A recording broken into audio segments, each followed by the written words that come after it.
After spending countless hours in the Canadian wilderness in freezing cold temperatures, whether that's camping, survival, bushcraft, or just everyday life, here are the common mistakes and reasons that people get freezing cold and can't heat up. And of course, how to solve them. So let's start with our feet and move our way through the layers up our body. Now, while watching this video, keep in mind the most important thing is staying dry, because once you start to sweat, once you start to get a little bit wet and that cold seeps in, no amount of layers will get you warm again. You're just cold for the rest of the day. I'm sure everyone has experienced this. Now, the reason people get cold feet in the winter, even if you have the most expensive, most insulating boots you can buy, is always because of one of two mistakes. The first mistake is you get all layered up with your big wool socks, you get your big boots on, and you're hiking to a spot, and then when you stop, when you start to relax, the cold starts to set in. Well, why does this happen? Because your big, thick socks don't always keep you warm. Now, that sounds counterintuitive, but here's why. The reason is you're wearing the socks at the wrong time. You should really only wear the big, thick socks when you're not active. If you're wearing your big, thick socks while you're active,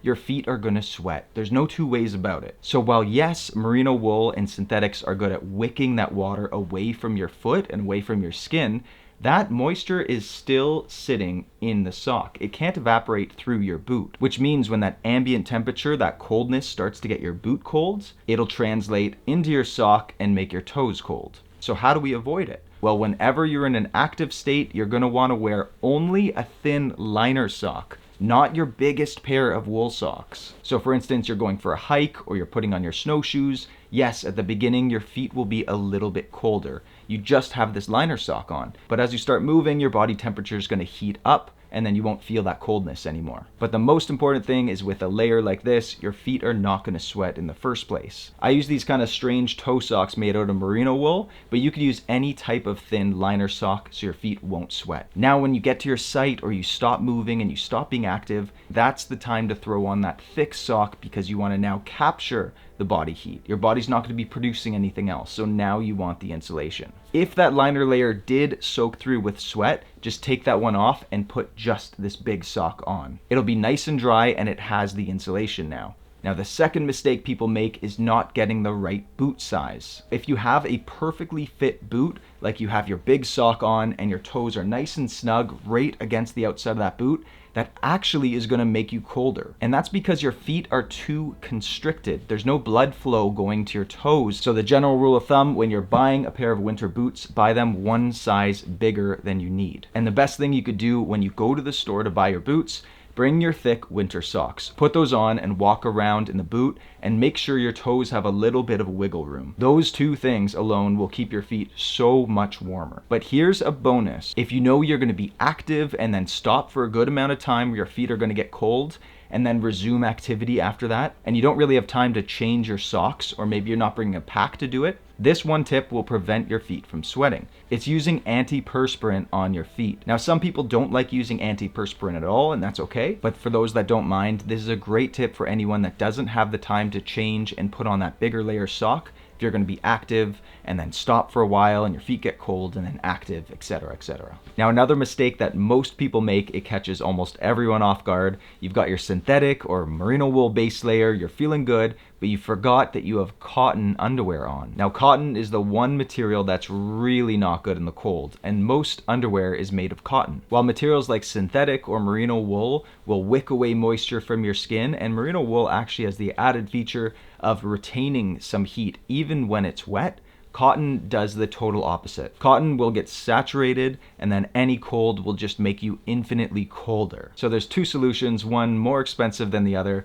First one, grab a pair of merino wool or synthetic underwear to wear under your base layer. Or two, go au natural. Just don't wear anything under your base layer. And as a bonus, if that base layer you're wearing is merino wool, it doesn't absorb odors. So there's always that. So now let's get into the base layers. These are arguably the most important thing to keeping you warm, and there's a strategy to it. Now, I've been in pretty much every type of cold winter scenario, and this method is tried and true. Now, the biggest mistake people make here is finding the thickest, most warm looking base layer they could possibly get their hands on and thinking that's gonna keep you the warmest. Now, it doesn't always actually work that way, and it all has to do with moisture management. Now, if you're going to buy a base layer, get a very thin base layer. I know it seems counterintuitive, but here's how it works. I'd recommend a 150 base layer like this, and the number represents the heaviness or thickness of the material. So 150 is considered fairly lightweight. I personally am a big advocate of these mesh base layers. The big advantage of these is that it allows sweat to evaporate off your body easily, and it allows you to cool down very, very fast if you need to. They come in both merino wool and synthetic.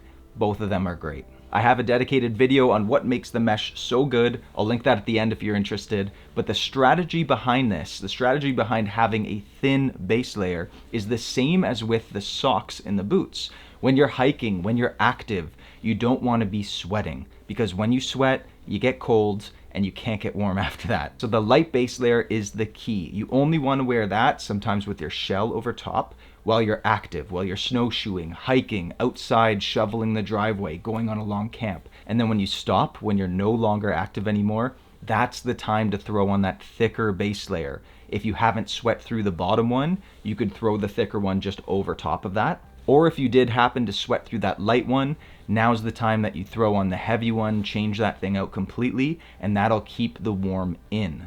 Now, you might know that merino wool and synthetic is designed to wick moisture away, and that's always good. But those thick base layers, the 250 to 300 GSM, are not really designed to handle a lot of sweat being produced. They're designed to keep heat in, so you'll end up sweating so much and just get freezing cold. Now, in the snow, it's difficult to change layers. That's why most people don't do it, and that's why most people end up being cold. But here are a few tips to look for that can make this a lot easier. Now, one of my favorite base layers has a zipper that goes all the way down. And this is important because you could keep your boots on or your shell and add or remove base layers easily, even if you're standing in the snow. And for base layer tops, look for one with at least a quarter zip. That quarter zip is great because during your active states or even after your active states, you could open that thing up and get that cold air on your body, and then it decreases your body temperature and helps you regulate so you don't sweat in the first place. Now, the mid layer above that, the biggest mistake people make, again, is thinking packing on more is always better. This is generally only the case when you're in a comfortable, non-active state. I personally almost never wear a mid layer when I'm doing something really active. I keep that in my backpack, and then when I'm chilling, when I'm setting up camp, when I'm just all relaxed, that's when I'll take that mid layer out and I'll put that on. Now, a good in-between is having a vest. You could even keep this open if you're doing the active states. A good vest is important because your armpits don't have anything covering it. The armpits produce a ton of heat and a ton of sweat. So a vest is a good middle ground to have. And another tip is just if you're doing constant low-level activity where you could get away with having a vest or some sort of mid-layer while doing that, let's say it's just casual snowshoeing, but then you approach a hill, you don't want to take that mid-layer right off. Just open everything up. Open your shell, whatever you have, your mid layer, open that quarter zip, just so when you're doing that, you get that cold air on your skin. Again, you don't overheat and cause sweat. Now, moving on over top to the shell layer, a huge mistake people make is thinking it's completely breathable. Some materials like Gore-Tex say waterproof, windproof, and breathable, and this is absolutely true for some situations, but not all. For instance, if it's raining and you've zipped up your shell all the way and then you've done some high intensity activity, you'll notice it doesn't actually get all that sweat to evaporate out. It gets overwhelmed easily. That's because generally those materials like Gore-Tex are breathable when it's not raining outside, and waterproof when it is raining outside. That's how the membranes work. In addition, while they are breathable for light and some medium use while it's not raining, if you are doing that high level activity with a high internal body temperature, you're gonna sweat too much and just overwhelm the material. So where do we go from here? Well, there are a few things to look for on either the shell you currently have or if you're planning to buy a shell, and I'll tell you exactly what those are. The first is making sure they have the armpit zips. I mentioned this before with the vest, but the armpits sweat so much and produce so much heat. Those armpit zips are amazing. Even when it's raining, you could keep those vents open, and that'll help move air and get some of that moisture out.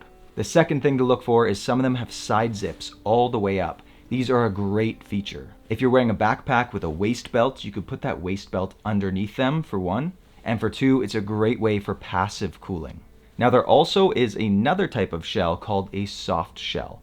These are not as waterproof as a hard shell will be, but they are way more breathable. So if you're doing anything in low, consistent type activity with not any risk of a storm coming through, then this is a great option. Generally, you just have your base layer with a soft shell over top. You don't really want to mix in a mid layer with those. My favorite shell pants layer to use is actually a soft shell because it works great in the snow and it has that breathability. Also, for your pants layer, keep an eye out for a zipper all the way down the side. That way you could remove it even with your boots still on while standing in the snow. Now, when thinking about zippers and tying and untying boots, this is where gloves and dexterity comes into play. Now, the biggest mistake people make here is thinking those big insulated winter gloves are going to keep their hands the warmest. Trust me, you want to go with mitts instead if you're serious about keeping your hands warm. Mitts are hands down significantly warmer than gloves. I lose blood flow and dexterity in my hands very fast if I'm using gloves. That's why I always go with mitts. And yes, you do lose that dexterity, but if your fingers are going to get cold in gloves, you're going to lose the dexterity anyways. Regardless, when I'm doing outdoor activities, I'm constantly tying knots and things. So I found a solution that's in between. You could have mitts, but not sacrifice that dexterity. I should also mention that good quality mitts will always come with a removable liner, which is just a huge bonus, especially if you're out camping. You could easily dry these things out, or you could get a second liner so you could switch them out at any point in time. Now, the best strategy I've found with a large over mitt is to have a thin liner glove underneath. This way, when you take your hand out of the over mitt, it's not immediately exposed to the cold or the snow. You have some protection there, and you still have the dexterity of gloves. Mitts also allow the space to stuff a hand warmer in there, which is just a huge benefit. And one bonus tip that I've used, especially when fishing in cold weather, is to use a surgical glove underneath. Now, this might seem counterintuitive because you know your hand is going to sweat inside that glove, but it kind of acts like a wetsuit. It keeps that moisture separate from your actual dry glove, and your body temperature kind of keeps it warm. So as long as you're okay with pruny fingers, it's a really cool trick to try. Now, moving on up, the next big mistake is not wearing any neck protection. It's so overlooked, but a neck gaiter goes a long way. Again, you don't want to use one of these while doing high activity. The time to use this is when you stop moving and you're just relaxing around camp. See, that gap is completely filled. So now hot air inside here is not escaping out. So that's when you want to keep the heat in. Now, while you're doing activity, if you don't want to take this off, you can just have it around your head, sort of like this, and then cover your ears. And that's really nice, especially if there's wind blowing. Another thing to note, and if you're a skier or snowboarder, you'll recognize this one pretty quick. If you're wearing it like this, over your mouth, the issue with that is your breath is going to cause condensation on here. That's eventually going to freeze. And then your neck gaiter is not going to be useful anymore. So whether it's a neck gaiter or a scarf, there's a time to use it, there's some versatility to it, and again, it's how you use it. Now, while these can also sort of function as a hat like this, you can see the top is not completely covered, so this is good while you're active, but it's not very good for keeping heat in. Which brings us to our next mistake, and it's choosing the wrong headwear. A big mistake people make is just getting a generic winter beanie, or as us Canadians call it, a toque, and not actually checking what it's made out of. Most of the times they'll be made out of cotton or sometimes acrylic, which is decent, and it'll work for general occasions. It'll work for if you're going shoveling in the driveway or anything like that. It'll keep you warm. But if you're going to be doing anything serious or going to be doing winter camping or any activity where it's going to be snowing on that hat, maybe you're staying out a night or a decent amount of time, you're going to want to get a 100% merino wool. Just like this one here. This is a Bare Essentials one. The reason you want merino wool is after that snow lands on your hat, eventually it's going to melt. It's going to make the outer layer a little bit wet. And what merino wool has as an advantage over synthetics is that it retains heat even when it's wet. It retains about 40% of the heat. So that's why I love merino wool. I think it's fantastic. But in general, any hat will do, but anything serious, get a merino wool one. Now, all the gear I've mentioned, I'll put in the links below. There's no sponsors to this other than Bare Essentials, of course, but you could use any brand you want. Surprisingly, a lot of this gear you could find at secondhand stores. You could get a lot of your gear at military surplus, especially a lot of good wool gear, like socks, mitts, those kind of things, hats even. These gloves are military surplus from the US. These are like a German one, and I have Canadian Arctic ones as well. All great finds and super cheap. Don't overlook stores like a Value Village or a Second Hand. It's not all about getting the very latest and greatest, most expensive gear.